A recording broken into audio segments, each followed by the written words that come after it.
Sabi po nila, pagka paulit-ulit, ano po susunod? Pag paulit-ulit daw po, makulit. Sabi po yan ng asawa ko sa akin. Paulit-ulit ka.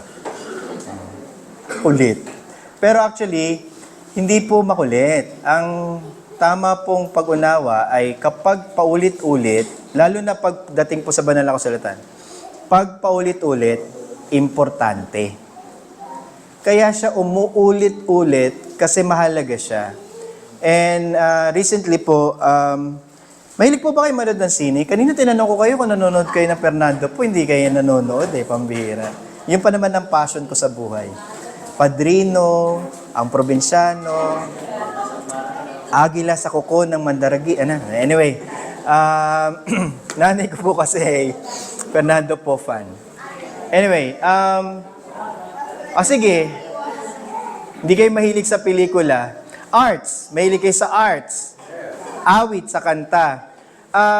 Sa awit na lang. Sa awit kasi, ang natutunan ko po, lalo na sa modern pop song, may mga bagay na mga one-hit wonder at may mga kanta na nagtatagal sa'yo. Na para bang kahit umuulit-ulit yung kanta, mas nagkakaroon ka ng greater appreciation sa kanta as it goes along in your life. Ako personally, ang pinaka-paborito kong pong kanta is, nakwento ko na, Living on a Jet Plane. Kasi ako po ay sentimentong tao. Hindi naman ako lumabas, hindi naman ako nag-live on a airplane. Pero kasi I shared that with my dad. So now you know na mahilig po ako sa folk song. Mahilig ako mag-gitara, and sentimental sa akin yung idea na kasama ko si dading kumakanta. And I realized, ang value ng isang art, o isang value ng isang mahalagang art, is not dun sa kung sumikat siya, kundi yung kung gaano siya na-appreciate by generation through generation. Why? Primarily because I realized na kapag pala gumagawa, and this is about paintings, any work of art, the craft of the art is not dun sa idea na magawa mo lang yung isang maganda, kundi ang lahat ng artists, kaya sila artists is because they really thrive on repetitive ways to improve their craft.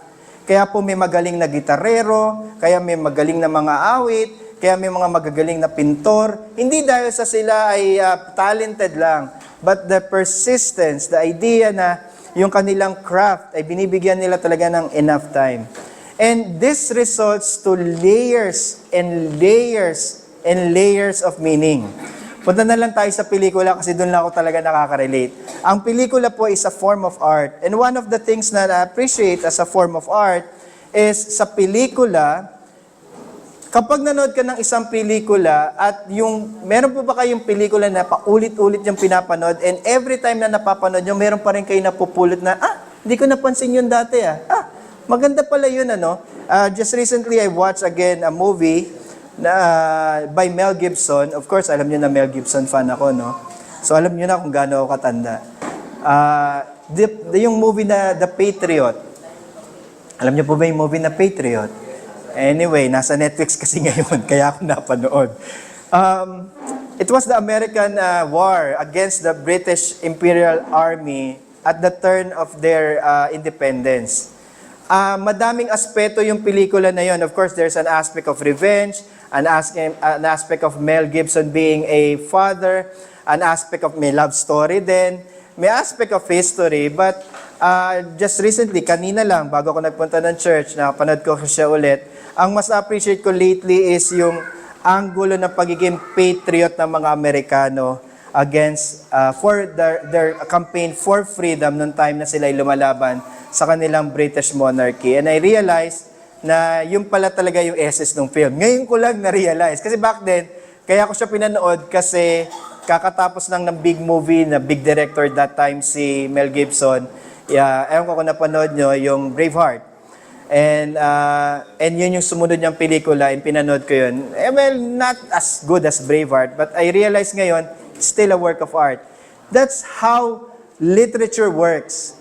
And one of the things that we have to understand, while the scripture is divine inspired. It's God-breathed, okay? It's inerrant. Still, yung human aspect niya cannot be denied. And one of the humanness and the aspect of it is yung great literature devices na ginagamit niya.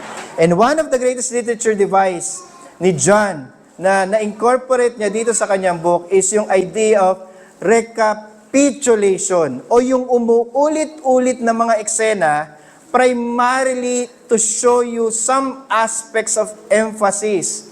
And today, and remember, kakatapos lang natin ng 7 symbols. Sino-sino ulit yung 7 symbols? So, yung woman and child, si Satan, yung dragon, first beast, second beast, yung 144,000, yung 3 angelic messengers, at yung ating Panginoon sa Kristo, the Son of Man. So, natapos na tayo ulit. Kasi the Son of Man, as you notice, pumunta na tayo sa end of the world, yun yung pagbalik ng ating Panginoon sa Kristo. Chapter 14 yun. And come chapter 15, parang bumalik na naman tayo ulit. Kasi ang susunod na eksena na ngayon ay yung 7 bowls. And the 7 bowls represents the wrath of God. Bowl. Yung bowl is kapag ka merong laman at pinupour out mo, imagine that if that contains a hot, molten element, everything that is going to touch that hot, molten element will be on fire. Parang ganun yung kailangan nating image na maisip. And at this point, when John wrote chapter 15, bumalik na ulit tayo. Balik na tayo sa simula ulit. Recapitulated na tayo. Bumalik na tayo sa cycle with a different emphasis. And what is the emphasis? The emphasis is, despite of God's judgment, unbelievers will not repent. Ulitin ko po. In the great events that will happen between the first and second coming of Christ, one thing is for sure. There's no amount of delubyo na pwedeng mangyari dito sa lupa nang makakapagpatunaw sa matigas na puso ng mga di mananampalataya. And that is what God wants us to be understanding at this point. Kasi minsan iniisip natin, Pastor, bakit despite of all efforts, bakit ang church remains small? It may remain small in your eyes, but you have to understand, God in His mysterious ways knows His people. And at any given point, there will always be those who are opposing God and those are unbelievers. And mas marami talaga sila. And because there are many and we are surrounded by them, everything about them is to simply one purpose, to destroy God's people. And that is the point of the whole scenario wherein that is why God brings in His wrath para ma-restrain sila. And this is what we need to understand na when John recorded several events in this book, he wrote it down with several cycles. Merong 7 seals, may 7 trumpets, 7 symbolic characters, now 7 bowls. And they all happen at the same time, same period, namely the first and second coming of Christ. At this point, John will give us a vision with a different view of perspective, but in greater harmony with the whole. And what is that? The 7 bowls of God's wrath visualizes for us the completion of God's punishment over the wicked, over the unrepentant, and a vindication of God's people who suffered persecution here on earth. Vengeance is mine, says the Lord. Napag-aralan natin last time, tama? But you have to understand that vengeance will always be in a form of disasters, dilubyo.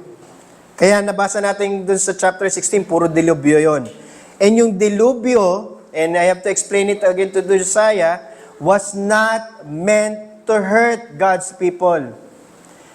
The dilubyo was meant to those who are unrepentant. It's for them. Pastor, tatamaan din ako nun, mamamatay din ako. Oo nga.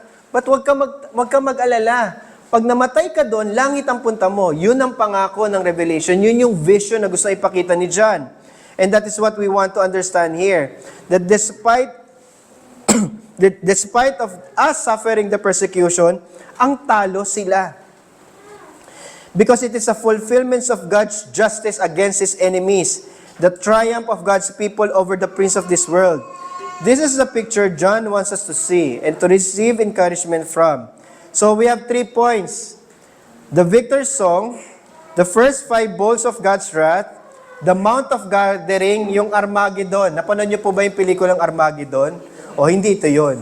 Mali yun eh. Actually, walang kinalaman sa Bible yun.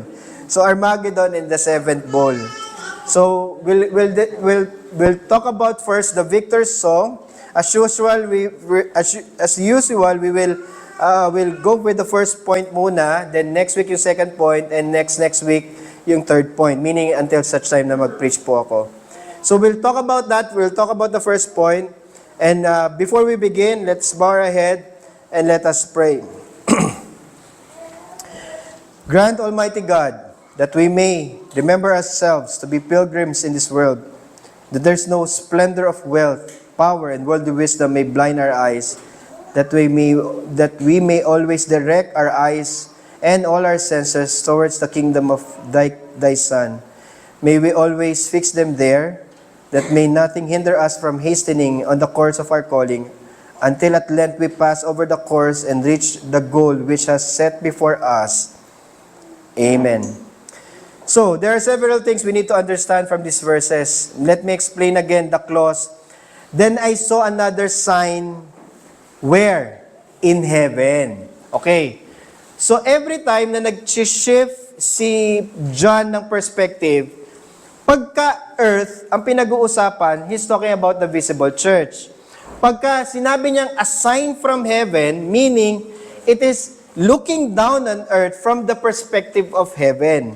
So, in a way you can say, pag earth yung vision, may time. Pagka heavenly yung vision, technically wala. Pag sinabi mong walang time, it is something occurring for the rest of Jesus' first and second coming. Pag sinabi mo namang vision on earth, mainly makikita mo it's about events on earth. So at this point, there's a signal. There's already a start of a cycle of a new vision. Against the previous cycle, may 7 seals, may 7 trumpets, may symbolic characters, 7 din. And we need to take note that there's a shift now in the scene. Previously in chapter 14, there was a last symbolic character. Sino po yung 7th symbolic character? The Son of Man. And what was he doing? He's already exacting a judgment over his enemies. And that sin was on earth. Nasa lupa. Kasi, saan ba galing si Jesus? Nasa langit, bababa siya sa lupa. So, nakita na natin yung eksena sa lupa. Pinaliwanag na dun sa chapter. Oo, Manu. Sumasabay ka sa pag-awit.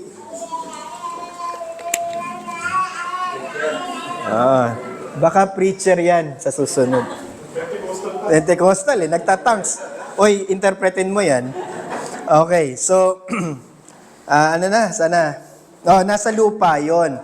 But now, John tells us that the vision is occurring in the heaven. Again, this reminds us that the reality in heaven is not a future event.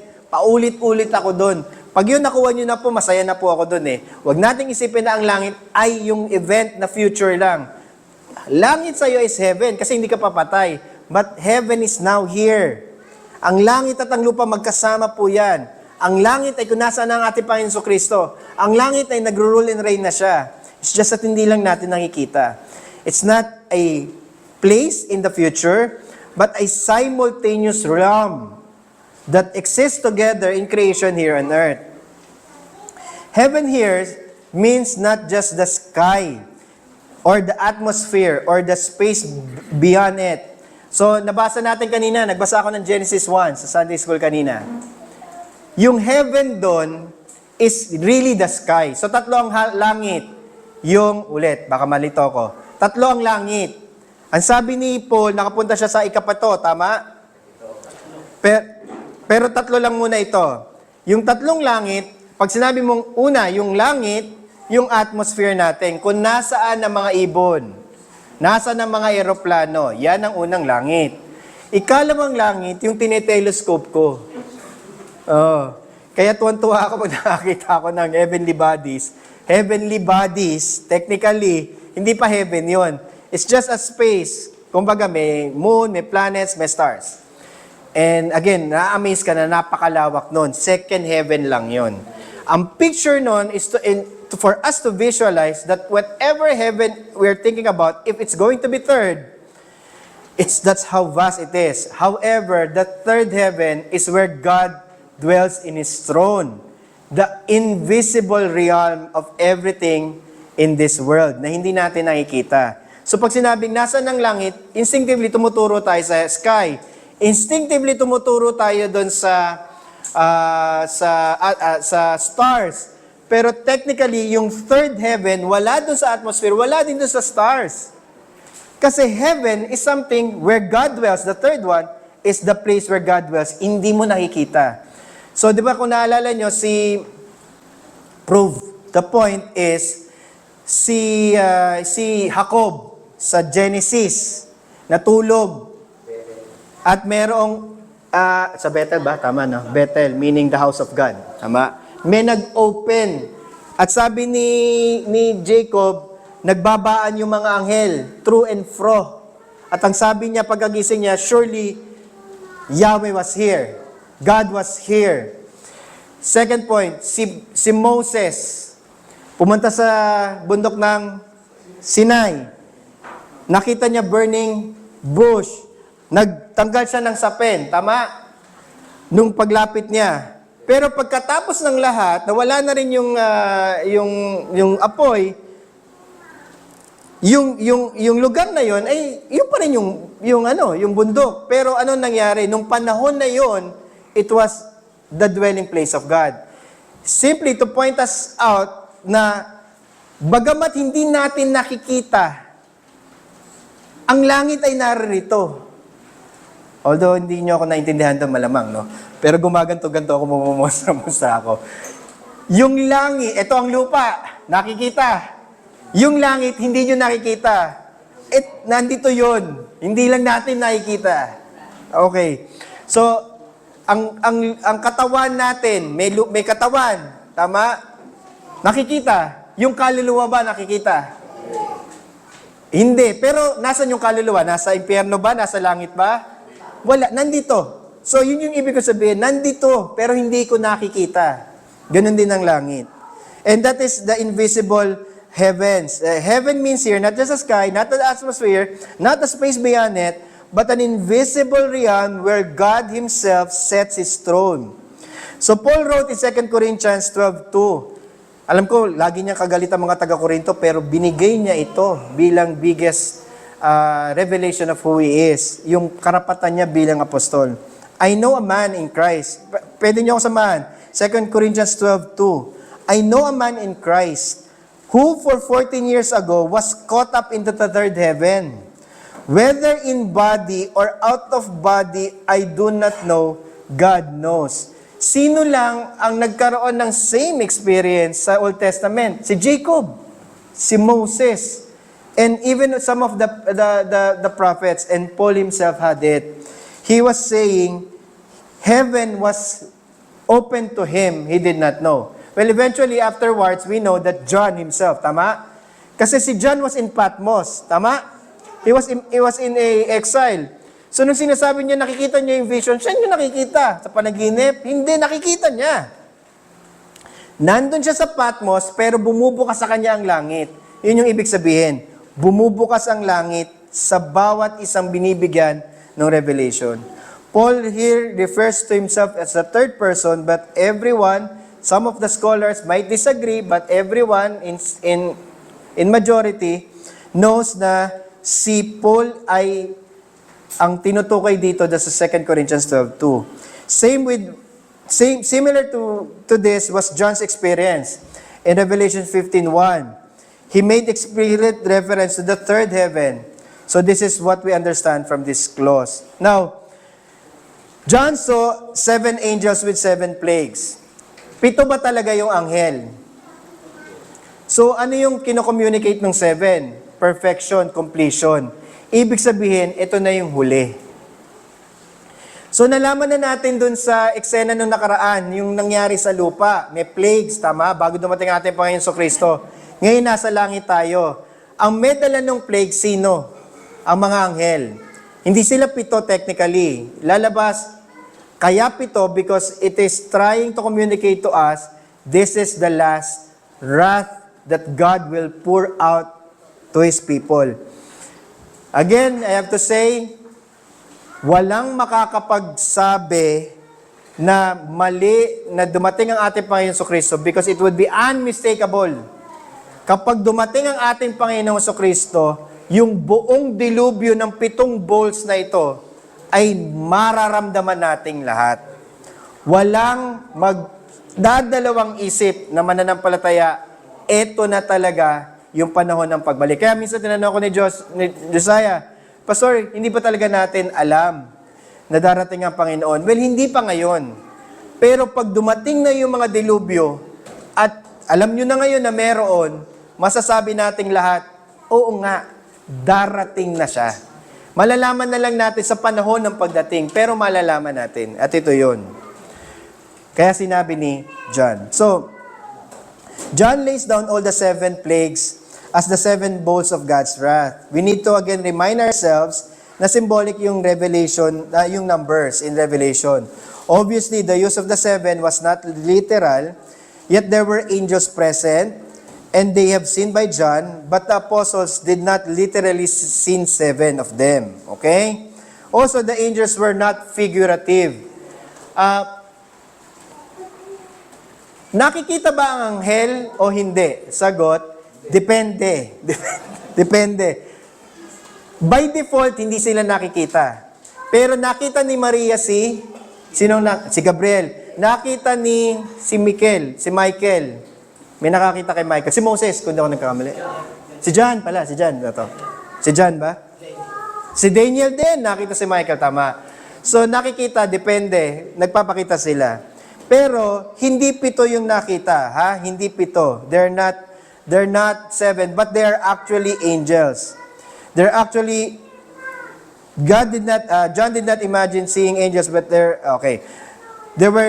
There were actually angels, but not literally 7. So the proper view of the 7 is symbolic. It communicates perfection and completion. The 7 angels now carry out the execution of the 7 plagues. And the plagues are the perfect judgment of God over the wicked. Which is why John expressed in the next clause, 7 angels with 7 plagues, which are the last. For with them, the wrath of God is finished. So in short, again, magkakaroon ng huling dilubyo. And yung huling dilubyo na yon, unmistakable. Kapag nangyari yon sa panahon natin, lahat tayo will confess, yun na yun, darating na ang Panginoon. Malinaw po ba? Okay. So again, the 7 symbolizes God's perfect judgment, and here the 7 plagues are His last, which means the end of the world. All of God's creation, which is under God's wrath, will soon end with God's judgment. So yung nasa langit, may 7 na, so ibig sabihin yung wrath manggagaling sa kalangitan, pababa dito sa lupa.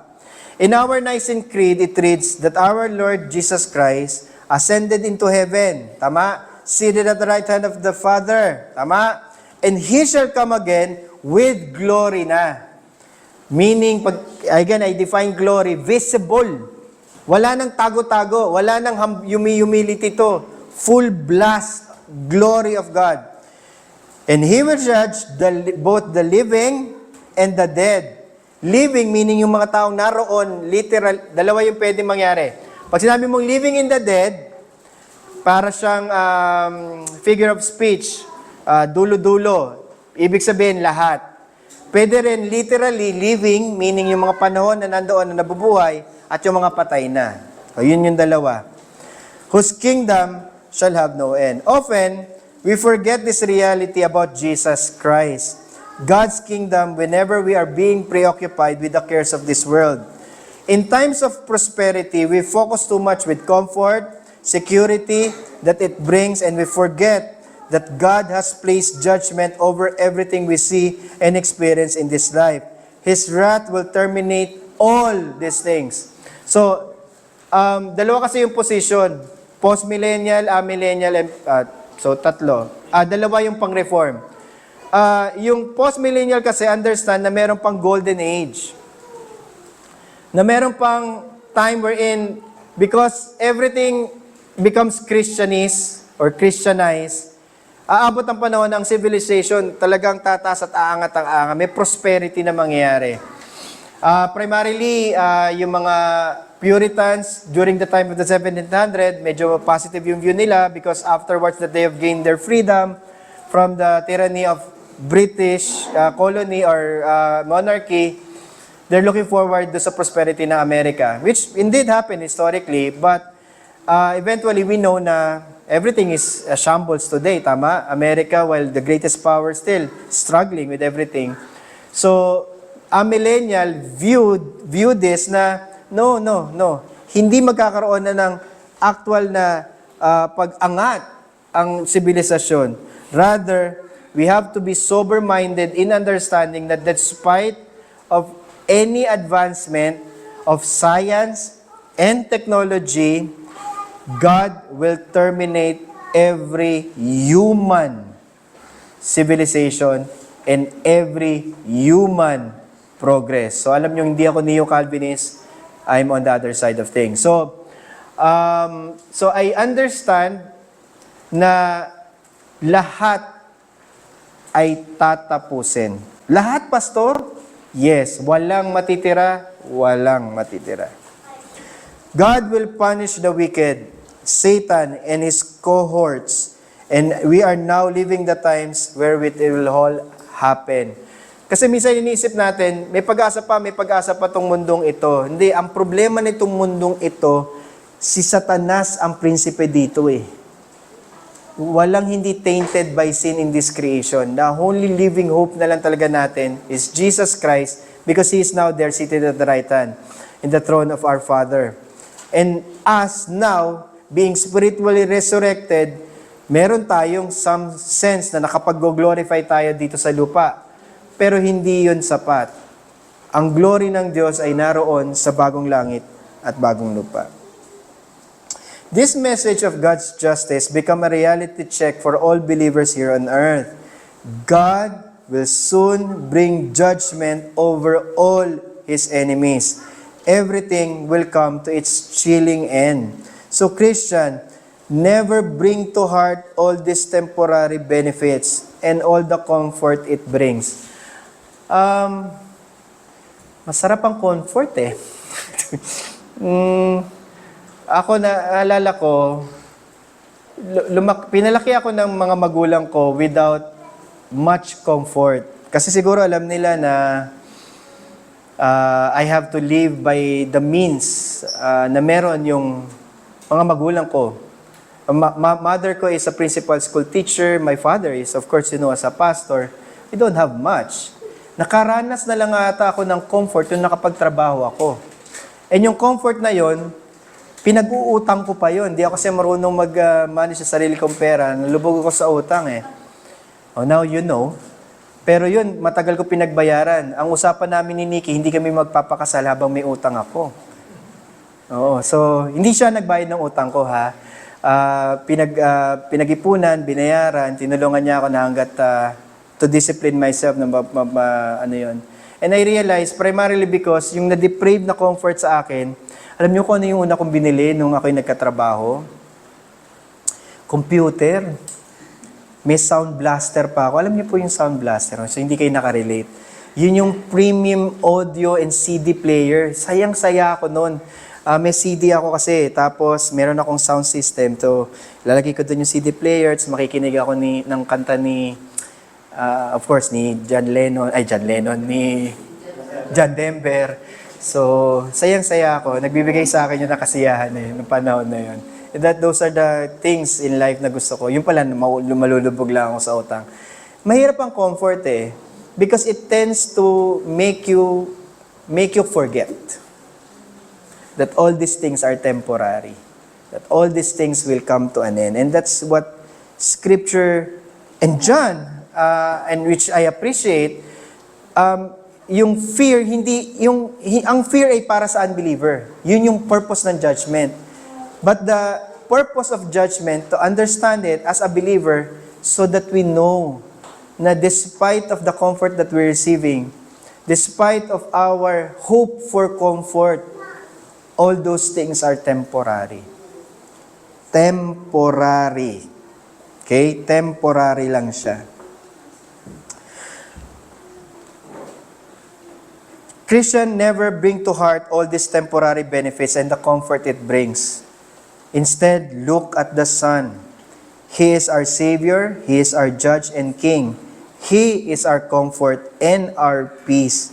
At the same time, let us remind ourselves when adversity naman comes our way, that God rules over His kingdom, that while judgment comes, which brings everything to end, we are citizens of a kingdom that has no end.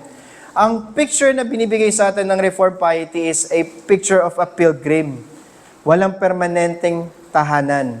Sabi ni Jesus, di ba, yung the Son of Man will not have a pillow to lay His head. Tama ba? Exactly the same point. Ang sinasabi, one of the things na hindi ko na nagawa sa buhay ko sa professional life is nakapagpagawa ko ng sarili kong bahay. Hindi kinaloob ng Panginoon. We prepared for it, we tried, pero hindi na nangyari. And eventually, ang naisip ko, yes, merong some sense of security yon, and I think yun din yung naging motivation ko. But now that I do not have it, parang doon ko nakita na as a Christian, as a pilgrim believer, I have to put all my hopes not on the things that I can hold on temporarily, but rather on the things that I know which are secured, which what I have in Christ, my eternal security in Him. And yun yung problem ng puso. When prosperity comes, you tend to forget. And when adversity comes naman, you tend to be cherishing, harboring yung mga bagay na, hindi, kapag ako yumaman ako, hindi ko lahat sila papansinin. There will be signs pag mayaman na ako at may pera na ako. Kasi, yun yung problema din natin. Minsan iniisip natin, ang puso natin na hindi mapag-imbot. Hindi. Mapag-imbot lang yan kasi hindi yan mapag-imbot kasi binababa ng Diyos yung estado ng buhay mo. Imagine mo na lang kung anong yabang mo pag binigay ng Diyos ang lahat ng bagay. Kaya nga yung situation of yung providential care ng Diyos minsan binibigay sa iyo na ibinababa ka sapagkat pag pinakawalan ka sa sarili mong desire, magkakaroon din ng unhealthy and sinful desire na manifestation sa puso mo, and you will know yourself better. And you will know that you will not be a better person that way. So, sometimes we pray for richness, sometimes we pray for kaginhawahan, but at the end of the day, lahat din yun temporary. And you should lay it in your heart. Lay it to heart na walang bagay na magtatagal dito sa lupa. Let us remind ourselves and encourage one another the invisible reality of God's kingdom rushing forward until the end. That despite our situation, we shall overcome. And this is the message John wants us to learn for the second verse. Now, let's go. John seizes an encouraging reality for God's people. And he wrote, "And I saw what appeared to be a sea of glass mingled with fire, and also those who had conquered the beast and its image, and the number in its name, standing beside the sea of glass with the harps of God with His hand." Parang dito lumalabas end of the world na eh. Okay? Kaya kasi heavenly vision ito. Okay? Now, the reference to the sea is a precursor to typology between God's redemptive act during the time of Moses. When Moses and Israel crossed the Red Sea, tama po ba? Naalala nyo? The Old Testament typology here, symbolicking and picturing for us how God fulfills His promise to His church, that He will dwell despite of any setback. And as we progress in our book, we will expose this further. But for now, it is suffice to say that the sea there symbolizes God's power to save. However, the sea also alludes an indirect reference to the work of the devil, the evil work of men and his angels. and it is all set against God. As we understand the passage here, ano ang kakaiba dun sa sea? According to the text, the sea is frozen. Nakakita na po ba kayo ng frozen na lake? Yung parang katulad dun sa ibang bansa na pwede sila mag-skate. Well, sa SM pala, sa ice skating rink, no? O parang ganun yung idea. Parang ganun yung idea. It's frozen. And the irony is, so dagat, frozen, but it's on fire. So parang double or triple layer of symbolism. The freezing means the threat of evil has been neutralized na. So again, kaya tong vision na to, it's primarily heavenly vision. So hindi ito yung nangyayari sa lupa, mangyayari ito from the perspective of heaven. The threat of evil has been neutralized already. And the fire means that God has placed His judgment over them na. Those who do evil against God have no more power over against those who are God's people. Because they can kill the body, but they cannot kill both the body and soul. Why? Because God granted already God's people eternal life, and death is only a passageway to them to heaven.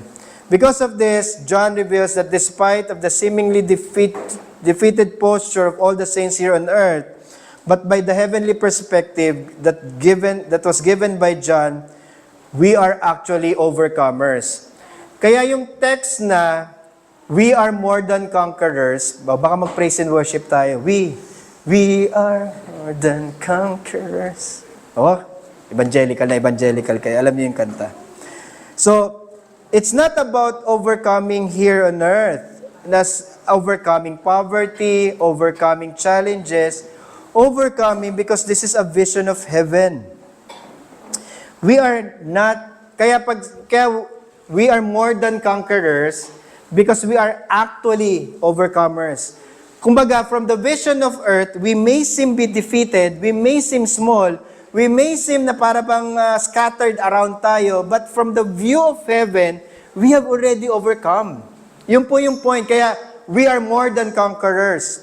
So, why? Because like the slain lamb standing in the throne of heaven, we too shall come to the presence of our God, our great and amazing God. For that, we are already more than conquerors. So, nasa natin mababasa yon? Paul reminds us in Romans 8, 37-39. So, apparently, kaya merong vision si John, si Paul. May vision si Paul of what it means because he's been to heaven.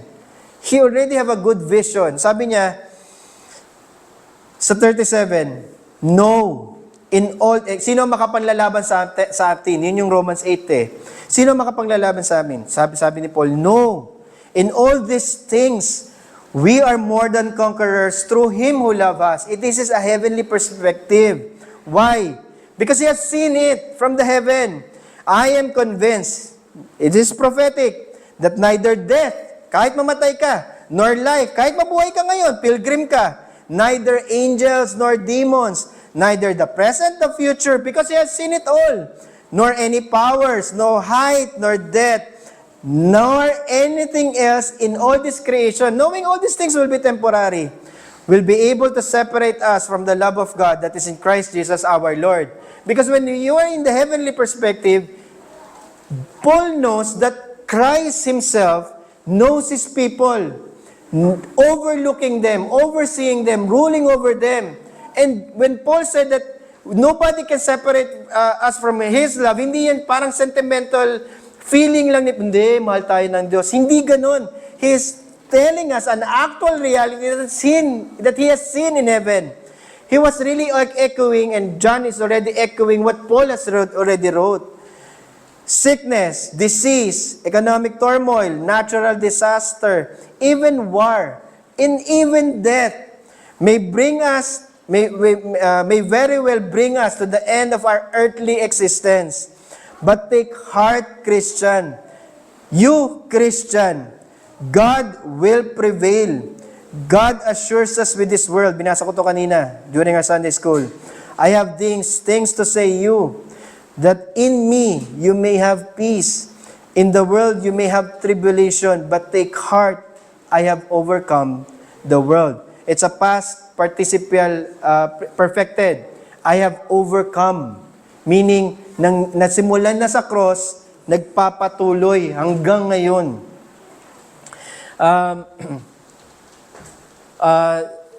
Si Diary of the CEO,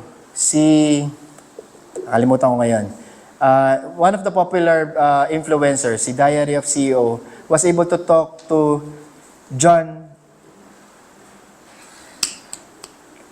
Isa pa yan eh. Si John, taga Oxford. Anyway, one of the Christian apologists. Lennox ba? Lennox ba? Yung matanda, yung maputi ang buhok? Okay. Recently, West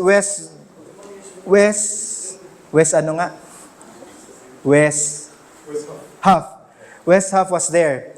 And sabi ni Diary of the CEO na host, kasi siya, atheist siya. Sabi niya, you know what? Sabi niya, because West Huff just recently been here, one of the things talaga na notice niya, as an atheist, of the things that is being said, despite of the evidences, of course he's an unbeliever.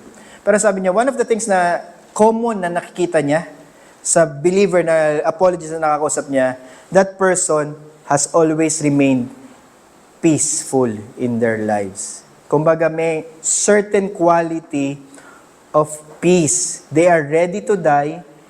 Hindi naman sila careless, but they have no care of the world because they know all things are temporary.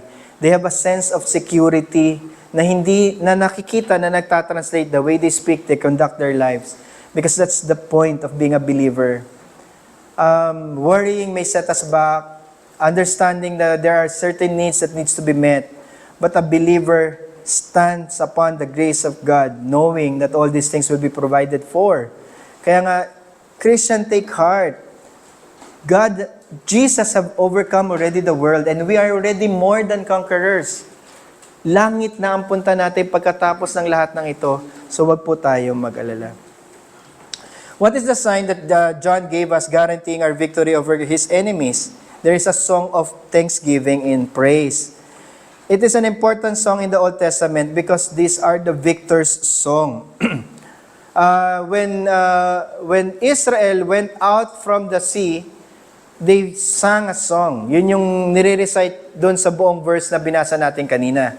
And it is the version of Moses. However, there is already a victor's song given to us. Imagine mo, sa Old Testament, kinailangan pa nilang lumabas ng Red Sea bago pa sila nakakanta ng thanksgiving and praise.